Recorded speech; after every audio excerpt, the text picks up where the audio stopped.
alasan mereka berhenti. Ivan menawarkan 2 jenis les gitar. Pertama adalah les gitar akustik seharga Rp300.000 per bulan. Nominal itu berlaku untuk 4 kali pertemuan. Setiap pertemuan berlangsung selama 1 jam. Kemudian les gitar listrik seharga Rp500.000 per bulan. Jumlah dan durasi pertemuan sama dengan les gitar akustik. 2 orang murid Ivan yang masih belajar adalah Muhammad Mufti Ali, seorang mahasiswa, dan Rizky Ajit, seorang pemuda. Mereka mengaku ingin belajar karena tertarik dengan profil sederhana Ivan. Ada saya cari tahu ternyata dekat dari rumah. Tertariknya ingin les karena kasihan ataukah ada unsur kasihannya juga? Enggak sih, saya sebenarnya emang pengen bisa main gitar. Gini. Nah, bukan. Dan ditekap.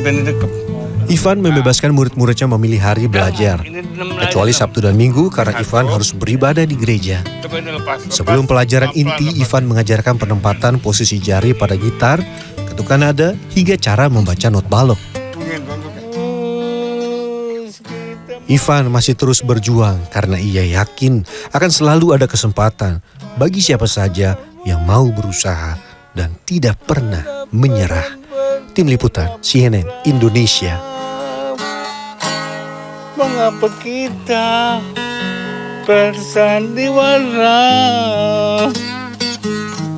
Mengapa kita bersandiwara?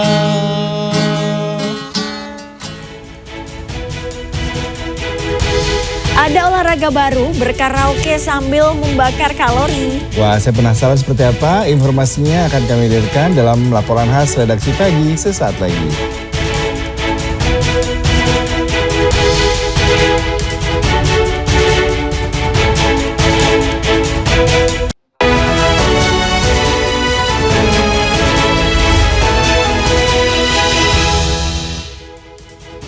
Ratusan pesilat di Lamongan, Jawa Timur mengamuk dan mengeroyok warga yang sedang melintas di jalan raya. Sementara itu, sebuah minimarket di Jalan Magelang, Purworejo dibobol kawanan pencuri. Selengkapnya kami rangkum dalam Kriminal 24 Jam.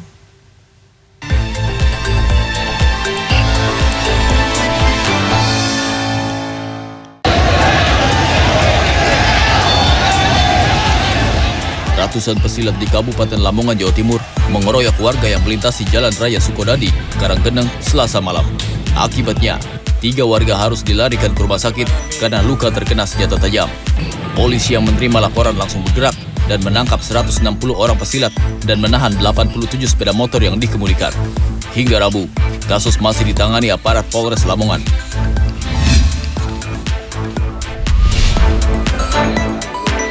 Dengan merusak gembok pintu, sebuah minimarket di Jalan Magelang, Purworejo dibobol pencuri pada Rabu. Kejadian ini pertama kali diketahui oleh seorang karyawan yang hendak membuka toko. Pintu toko ditemukan sudah terbuka dan sejumlah barang dalam kondisi berantakan. Selain itu, uang sebanyak Rp28 juta serta sejumlah barang raib. Aksi ini tidak dapat dideteksi lantaran CCTV telah dirusak oleh pelaku.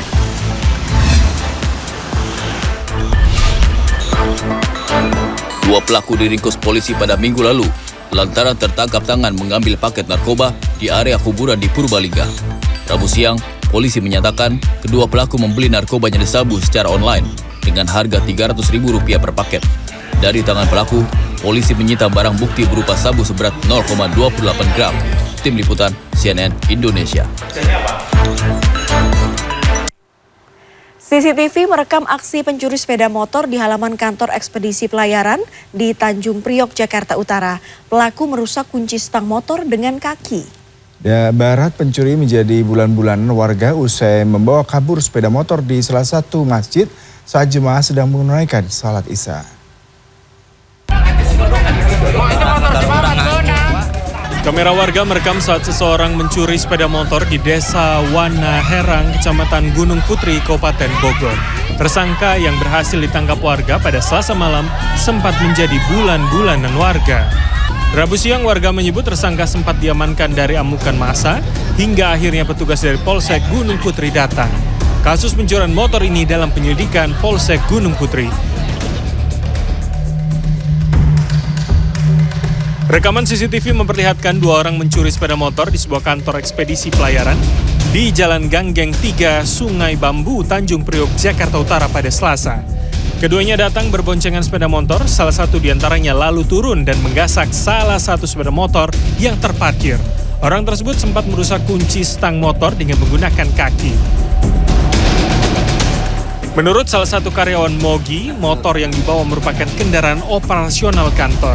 Karyawan kantor sudah melaporkan pencurian tersebut ke Polsek Tanjung Priok, Jakarta Utara.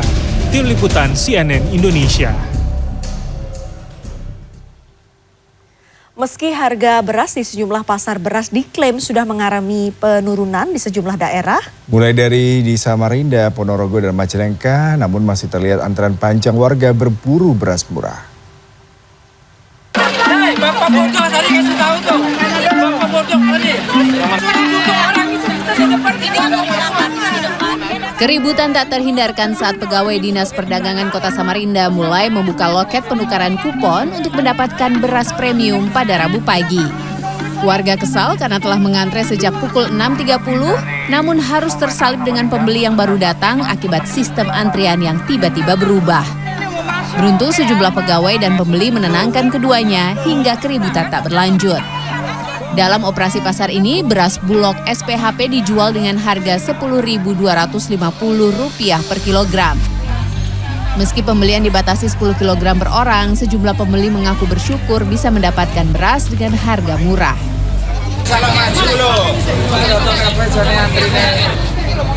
Di Ponorogo, Jawa Timur, ratusan warga berebut membeli beras Bulog yang digelontorkan dalam program Gerakan Pangan Murah. Warga terpaksa mengantre berjam-jam lantaran harganya yang jauh lebih murah dari pasaran. Salah satu warga mengaku rela antre beras untuk stok selama bulan Ramadan. Ya harganya lebih murah, apalagi mau puasa. Kita lagi pasti butuh lah beras, kita makannya beras. Di pasar beras murah ini setiap satu kemasan berisi 5 kg beras dijual dengan harga Rp51.000.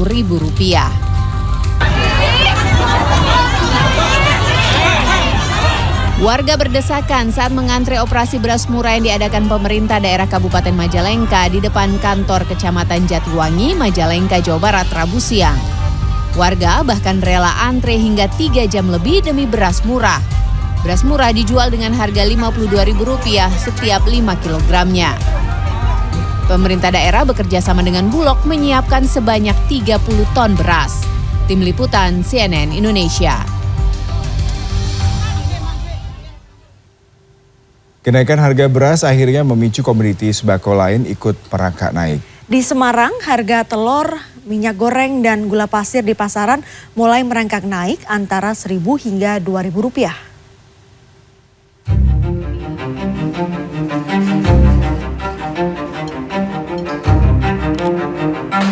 Kenaikan harga beras selama hampir 2 bulan ini pun akhirnya diikuti oleh komoditi sembako lainnya seperti telur, minyak goreng, dan gula pasir yang naik di kisaran Rp1.000 hingga Rp2.000 per kilonya. Gula, minyak, telur. Itu naiknya seberapa? Rp1.000 kalau telur, kalau gula 500, kalau beras banyak Pak, dari harga 12 sekarang minimum 16, Rp4.000 per kilo. Bagi pemilik usaha seperti warung makan, kenaikan harga beras diikuti beberapa sembako lainnya ini tidak dapat serta-merta diikuti dengan menaikkan harga porsi nasi dan lauk pauk di warungnya. Mereka lebih memilih mempertahankan harga daripada pelanggan lari ke warung lain. Tetap biasa, dan nanti kalau dinaikkan pelanggannya lari. Jadi nggak menaikkan lagi? Enggak. Kenapa Bu? Ya itu, nanti pelanggannya lari. Kan sini saingannya banyak. Baru gitu kalau ya rugi lah. Masa panen petani yang mundur karena El Nino dan banjir menjadi beberapa faktor yang memicu naiknya harga beras di Jawa Tengah. Terlebih di masa menjelang Ramadan seperti saat ini. Damar Sinuko, Semarang. Apakah Anda merasa cepat lelah, kurang sehat, dan kelebihan berat badan? Nah, ini mungkin Anda harus mencoba berkaraoke. Karena konon kegiatan ini bisa membakar kalori, bahkan melangsingkan. Wah, penasaran nih, ilmiah atau mitos ya? Seperti apa efektivitasnya? Berikut liputannya untuk Anda dalam segmen Laporan Khas Redaksi Pagi.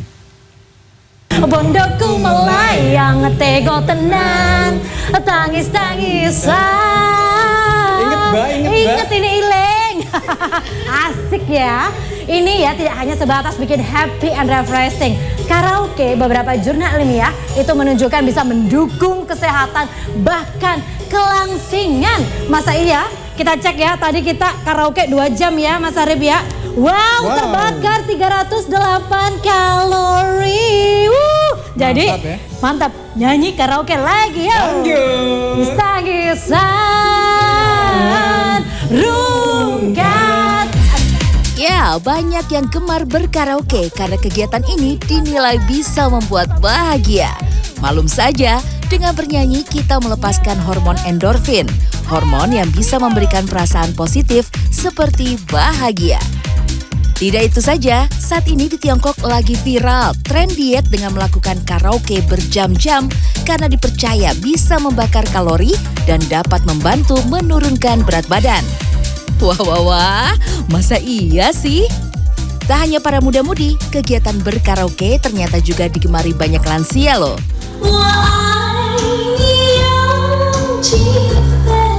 Di Surabaya, Jawa Timur misalnya, terdapat komunitas Yasanis, yakni komunitas karaoke dan line dance yang pesertanya adalah para lansia usia 60 hingga 80 tahun. Aktivitas menyanyi dan menari ini dilakukan minimal 3 kali seminggu. Bagus buat kesehatan, terus bisa awet muda, senang kumpul sama teman-teman. Supaya badan lebih sehat, lebih kuat ya. Aku sampai sekarang bisa kerja. Semua kerja rumah, kerja sendiri bisa. 80. Langsing, gerak jadi lincah. Badan sehat. Ya. Dan satu lagi, awet muda. Kata saya ya.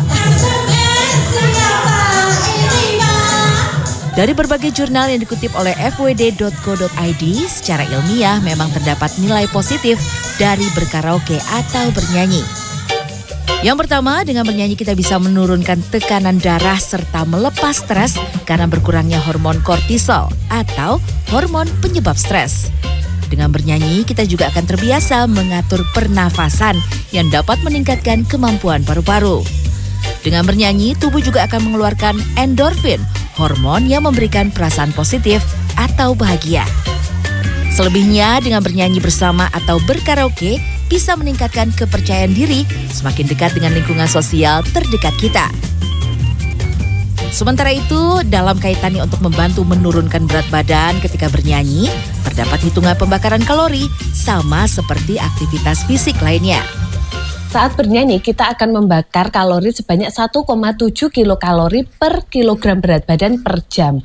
Misalnya ada orang beratnya 50 kilogram, dia akan membutuhkan kalori atau membakar kalorinya dengan bernyanyi 1 jam itu sebesar 85 kilokalori. Meski begitu, bernyanyi merupakan kegiatan aktivitas fisik yang berbeda dengan olahraga ya, sehingga tidak serta-merta bisa dijadikan acuan tunggal untuk penurunan berat badan ataupun kesehatan. Olahraga sendiri merupakan gerakan tubuh yang dilakukan secara terstruktur dan terencana, yang ditandai dengan peningkatan detak jantung.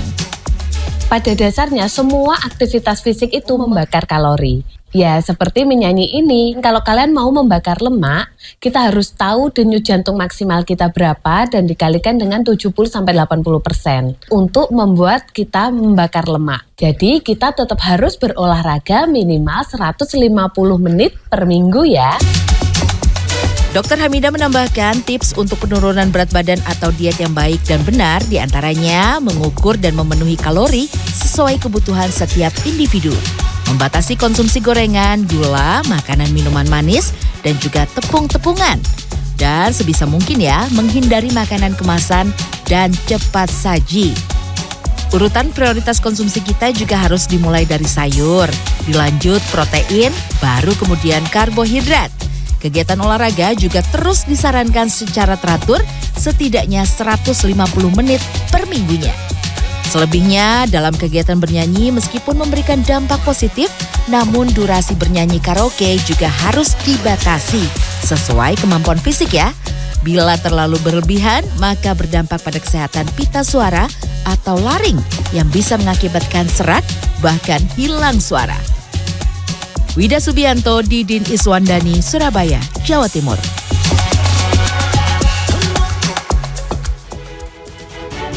Pemirsa, 2 dan 3 Maret mendatang akan digelar acara Festival Makan Receh. Ada puluhan tenan dengan menu kekinian, legendaris, dan jajanan viral. Acara ini juga dimeriahkan sejumlah artis ternama seperti Ran dan Aldi Taher. Akan ada pula aneka lomba berhadiah jutaan rupiah. Dan yang pasti acara ini gratis tanpa tiket masuk. Jadi pastikan Anda menjadi bagian dari semarak Festival Makan Receh Sabtu dan Minggu 2 dan 3 Maret mulai jam 10 pagi di Senayan Park, Jakarta. Pemirsa, tetaplah bersama kami. Usai jeda berikut, beragam informasi khusus akan kami sajikan untuk Anda di wilayah Jawa Barat dan Jawa Timur. Dan bagi Anda di wilayah lainnya, simak informasi viral pernikahan pengantin di atas motor trail. Informasinya kami sajikan sesaat lagi. Redaksi Pagi segera kembali.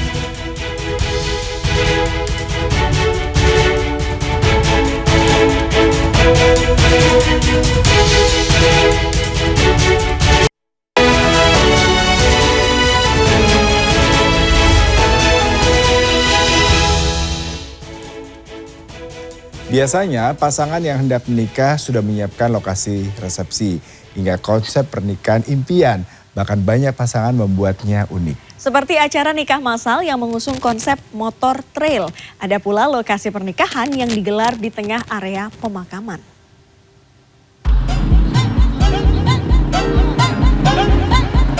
Acara nikah bareng atau nikah massal di Kabupaten Magelang, Jawa Tengah dilangsungkan dengan gaya yang unik, di mana 4 pasangan pengantin ini diarak menggunakan motor hingga mengikuti prosesi ijab kabul di atas motor trail. Tak hanya pasangan calon pengantin, penghulu hingga saksi nikah pun juga berada di atas motor trail saat prosesi sakral digelar.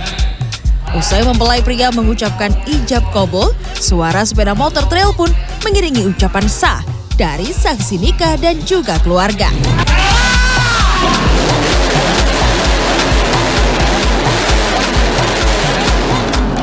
Pihak penyelenggara nikah bareng ini juga menyiapkan mahar atau mas kawin untuk 4 pasangan calon pengantin, yakni seperangkat alat sholat, beras 10 kg, dan uang Rp29.000.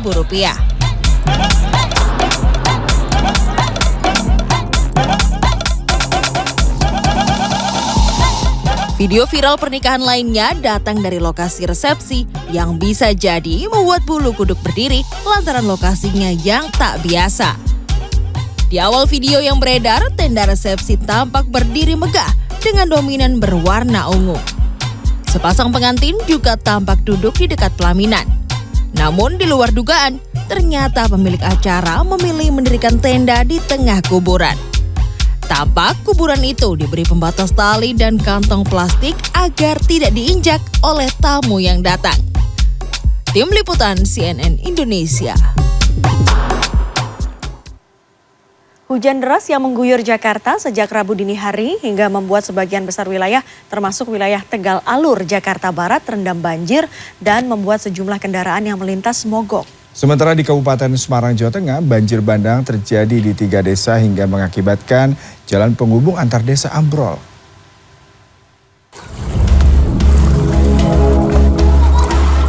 Ratusan rumah warga di Kecamatan Serang, Kota Serang, Banten, Rabu pagi terendam banjir. Hujan deras yang mengguyur sejak Rabu dini hari ini mengakibatkan Sungai Banjar Agung meluap. Ketinggian banjir yang merendam rumah warga ini pun rata-rata mencapai 60 cm. Warga pun harus menggunakan perahu karet dari BPBD Kota Serang untuk beraktivitas, namun sebagian warga masih nekat menerobos banjir menggunakan kendaraan bermotor. Menjelang siang, banjir mulai surut di sebagian permukiman warga. Menurut warga, banjir yang merendam permukiman ini bukan hanya karena intensitas hujan yang tinggi, tetapi juga karena buruknya saluran drainase. Sejumlah kendaraan roda 2 di Tegal Alur, Kalideres, Jakarta Barat, Rabu pagi nekat menerobos banjir hingga mogok. Tak hanya merendam sejumlah ruas jalan, banjir juga merendam permukiman warga. Akibatnya, aktivitas warga yang akan berangkat sekolah atau bekerja terganggu. Banjir terjadi lantaran intensitas hujan yang tinggi dan buruknya saluran drainase hingga membuat kali Semongol meluap.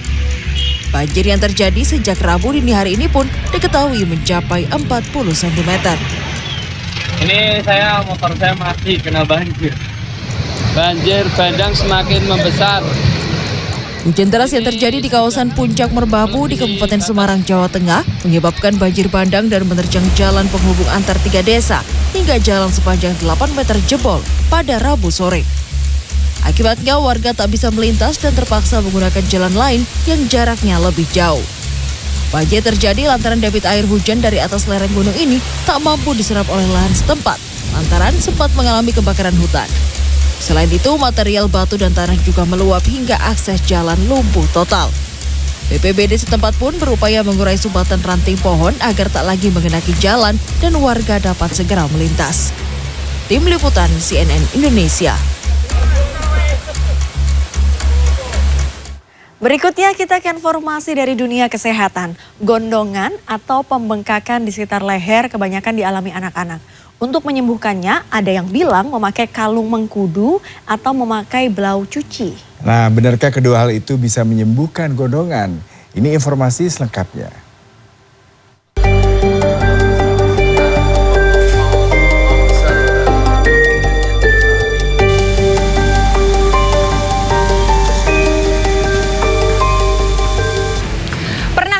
Menderita penyakit gondongan, itu tuh yang ada pembengkakan di sekitar leher.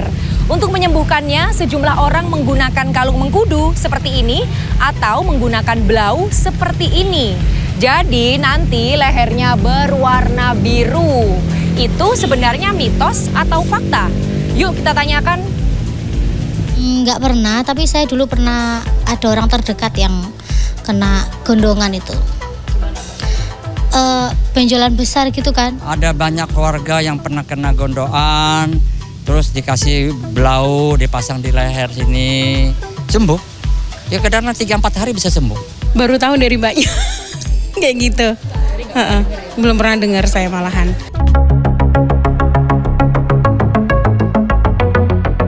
Gondongan atau dalam bahasa medis mumps atau parotitis adalah penyakit yang disebabkan infeksi virus paramisovirus. Penyakit menular ini menyerang kelenjar air liur dan kebanyakan dialami oleh anak-anak. Nur Irfan Ismail misalnya, yang pernah menderita gondongan saat masih berusia sekitar 5 tahun. Dulu gejala yang dialami Irfan adalah demam selama 3 hari, leher kanan terasa berat dan terdapat benjolan. Ia pun diperiksa ke dokter oleh orang tuanya. Ya udah dikasih obat, dikasih kayak minuman, bukan minuman ya. Serbuk nanti dimasukin ke gelas gitu. Itu minum 1 minggu kalau nggak salah. Itu udah kempes, udah selesai. Saat itu Irfan pernah mendengar jika penyembuhan gondongan bisa dilakukan dengan memakai kalung mengkudu atau memakai blau cuci. Sempet, oh itu obatnya kalungan mengkudu. Hah? Kalungan mengkudu. Kan aneh aja gitu. Tapi ya untungnya orang tua aku sudah enggak ikut itu, jadi enggak pernah ngerasain dikalungin mengkudu tadi. Dokter spesialis telinga, hidung, tenggorokan, kepala, dan leher Rumah Sakit Islam Surabaya Ahmad Yani, Nurlina Oktaviani mengatakan gondongan dapat menular melalui droplet. Misalnya saat pasien batuk, bersin, atau jika terkontaminasi dengan barang yang terkena ludah pasien. Gejala yang dialami penderita gondongan adalah pembengkakan pada area leher, mulai dari bawah telinga sekitar pipi atau pada bagian rahang. Biasanya, hal ini juga disertai demam, nafsu makan menurun, dan badan terasa lemas. Untuk pencegahan, anak-anak harus mendapatkan vaksinasi MMR. Vaksin ini untuk melindungi tubuh dari campak, gondongan, dan rubella. Selain itu, juga perlu hand hygiene seperti mencuci tangan setelah bermain dan menjaga daya tahan tubuh dengan mengkonsumsi makanan yang bergizi. Sementara terkait penyembuhan gondongan menggunakan kalung mengkudu atau menggunakan blau adalah mitos. Untuk biar anak-anak ini nggak keluar rumah, karena kan lehernya kan dikasih biru-biru, nanti dia malu, sama teman-temannya di luar, istirahat di rumah. Karena kan orang dengan gondongan kan harus banyak istirahat di rumah karena infeksi virus tadi itu. Dan juga yang bilang dikalungin mengkudu nanti bengkaknya bisa hilang. Enggak, padahal ya itu tadi karena kan mengkudu itu kan baunya kurang sedap. Jadi kalau misalnya dikalungin, begitu nanti takutnya teman-temannya ngelihat ini apa dikalung terus baunya nggak enak, nanti jadinya dia malu sendiri, akhirnya dia nggak jadi main.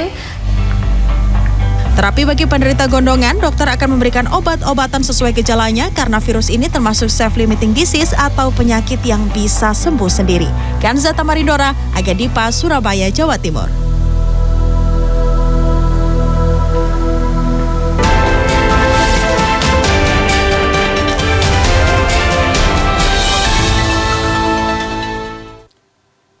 Kita ke informasi seputar pemilu. Seorang caleg DPRD di Kabupaten Lombok Barat, Nusa Tenggara Barat memprotes penghitungan suara PPK Kecamatan Lembar.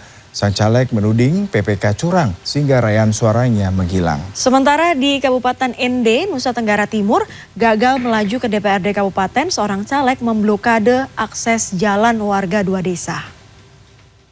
Sampai yang di atasan Anda ini akan lebih tahu lagi, bahaya Pak.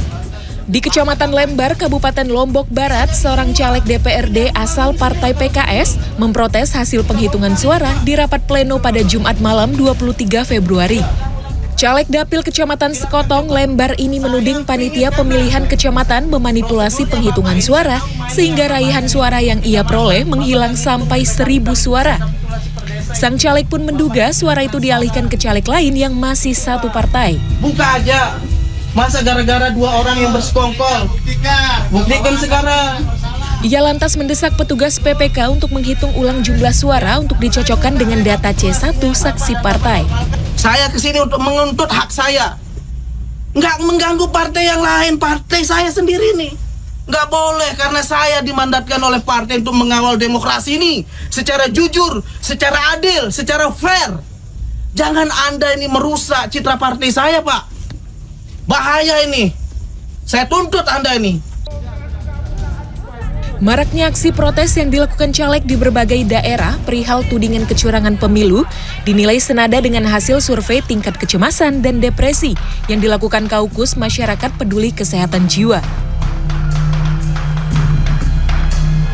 Ini adalah populasi dari semua yang sedang dan berat. Rabu siang dalam rilis dari survei 1077 responden diketahui pasca Pilpres dan Pileg 2024, angka tingkat kecemasan naik sebesar 16% dan depresi melonjak hingga 17,1%. Saat sebelum pemilu, Kaukus mencatat tingkat kecemasan masyarakat berada di angka 9,8%, sementara tingkat depresi sebesar 6%. Kaukus merekomendasikan adanya intervensi dan mitigasi khusus di masyarakat. Kami dari sisi tentu kesehatan memikirkan kalau ansietas dan depresi ini berlanjut, ini juga nanti dengan Prof. Cik, seorang psikiater akan menjelaskan bahwa memang agak cukup fatal juga nantinya kalau kita tidak mengatasi. Jadi barangkali memang ada baiknya kita menyuarakan seperti ini agar menolong masyarakat yang tentunya mengalami gangguan tersebut. Kaukus pun menilai perlu penguatan akses pelayanan kesehatan jiwa baik di tingkat komunitas maupun di puskesmas. Tim Liputan CNN Indonesia.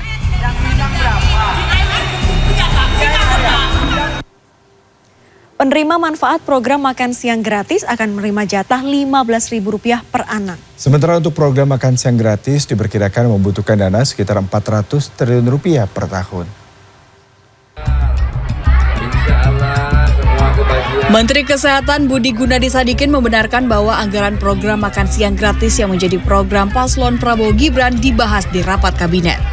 Terkait gizi makan siang gratis dengan anggaran Rp15.000 per anak, Menkes mengaku hal tersebut belum dibahas. Menkes menambahkan makan siang bersama sebenarnya sudah menjadi kebiasaan di beberapa sekolah dan pesantren. Belum bicarakan, tapi buat teman-teman kan ingat di sekolah-sekolah kan makanan tuh pesantren kan orang terbiasa diberikan makan. Jadi perilaku atau budaya makan bersama atau makan gratis ini sebenarnya dalam kehidupan sehari-hari masyarakat Indonesia sudah terjadi. Menkes juga menambahkan ke depan program terkait pencegahan stunting masih akan berjalan dan ditambah dengan program makan siang untuk anak. Makan siang gratis Prabowo Gibran diperkirakan membutuhkan dana sekitar 400 triliun rupiah per tahun. Di antaranya untuk kebutuhan 6,7 juta ton beras per tahun, 1,2 juta ton daging ayam per tahun, hingga 4 juta liter susu per tahun. Program ini menyasar 82,9 juta anak sekolah. Tim Liputan, CNN Indonesia. Pemberian pangkat Jenderal Kehormatan untuk Menteri Pertahanan Prabowo Subianto menuai pro kontra. Bahkan ada anggapan pemberian pangkat ini merupakan sebuah transaksi politik. Apa respon dari Presiden Jokowi?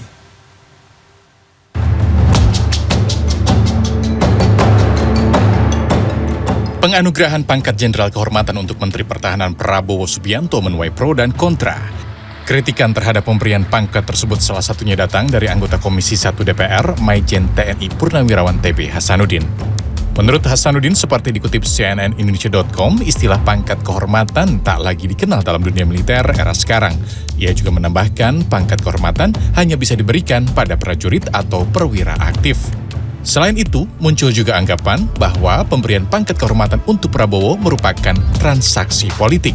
Presiden Jokowi menjelaskan pangkat kehormatan sudah pernah diberikan selain ke Prabowo sehingga sudah biasa di lingkungan TNI maupun Polri.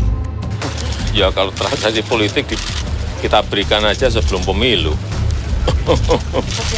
Ini kan setelah pemilu, jadi supaya tidak ada anggapan-anggapan seperti itu.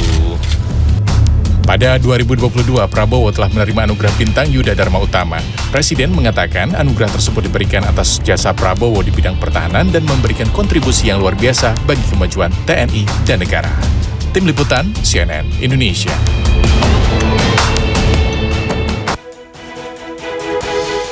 Belasan anjing berkeliaran mengganggu penerbangan di area bandara. Informasi selengkapnya kami sajikan sesaat lagi. Redaksi Pagi segera kembali.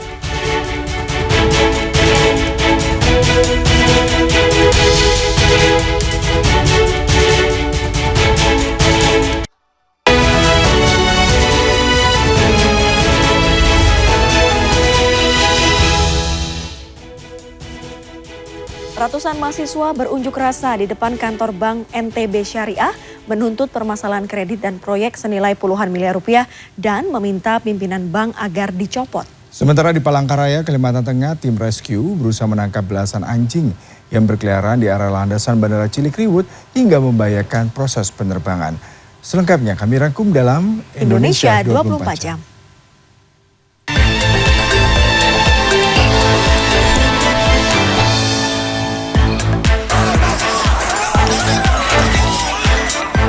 Ratusan mahasiswa yang tergabung dalam Aliansi Mahasiswa Peduli Hukum Rabu siang berunjuk rasa di depan kantor Bank NTB Syariah di Mataram.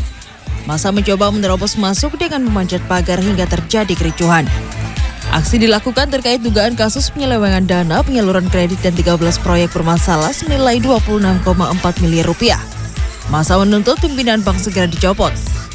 Menanggapi aksi massa, pihak Bank NTB Syariah menyatakan yang diucapkan pengunjuk rasa tidak benar.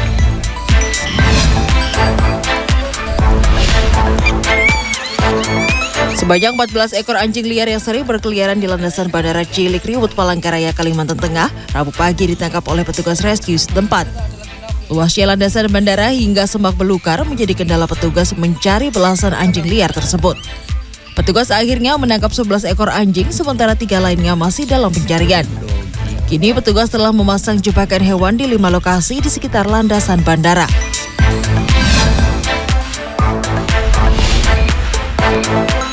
Seorang pria dengan gangguan jiwa atau ODGJ di Kabupaten Goa, Sulawesi Selatan, Rabu siang dievakuasi ke rumah sakit lantaran jari tangannya nyaris putus akibat cincin yang digunakannya tak pernah dilepas.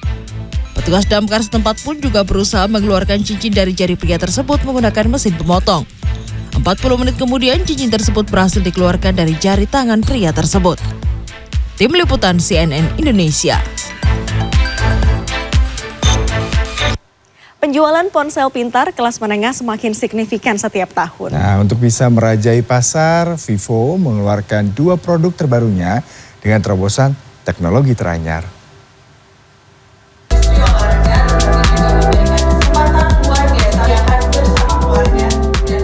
Sejak diumumkan bukan akan hadir pada akhir 2023 lalu. Akhirnya, Vivo mengeluarkan 2 produk terbarunya, yaitu V30 dan V30 Pro. V30 series menjadi ponsel dengan terobosan teknologi teranyar. Berbekal spesifikasi terbaik, kali ini Vivo menggandeng perusahaan optik terkemuka asal Jerman Zeiss. V30 Pro sebagai ponsel pertama Vivo yang menggunakan lensa Zeiss profesional portrait dengan kamera utama dan depan 50 megapiksel, sehingga memastikan hasil foto dan video berkualitas tinggi dengan lebih nyata dan tajam. Selain itu, V30 series juga menghadirkan fitur All New Aura Light Portrait yang dapat merekomendasikan pengguna kapan waktu yang tepat untuk mengaktifkannya.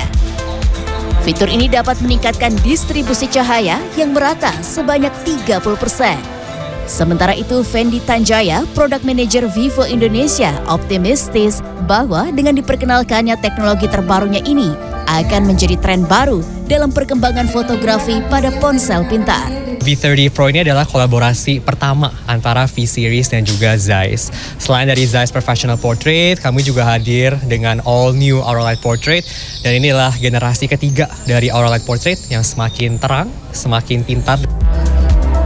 Bagi Anda yang ingin memiliki smartphone keluaran terbaru Vivo ini bisa dipesan melalui sistem pre-order yang akan berlangsung mulai 28 Februari hingga 1 Maret 2024 mendatang dan 12 Maret 2024 untuk V30 Pro.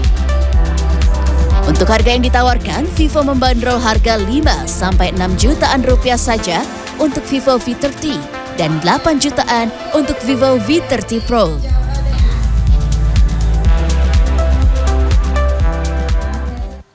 Dan informasi tadi sekaligus menutup perjumpaan kita di Redaksi Pagi. Terima kasih atas kebersamaan Anda dan sampai jumpa.